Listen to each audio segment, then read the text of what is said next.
देवराजसेव्यमानपावनाङ्घ्रिपङ्कजं व्यालयज्ञसूत्रमिन्दुशेखरं कृपाकरं नारदादियोगिवृन्दवन्दितं दिगम्बरं काशिकापुराधिनाथकालभैरवं भजे। काशिकापुराधिनाथकालभैरवं भजे।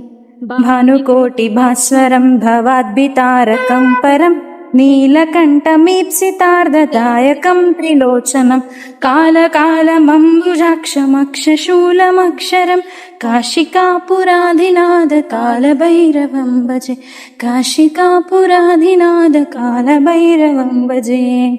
शूलटङ्कपाशदण्डपाणिमादिकारणं श्यामकायमादिदेवमक्षरं निरामयं भीमविक्षमं प्रभुं विचित्रताण्डवप्रियं काशिकापुराधिनाथकालभैरवं भजे।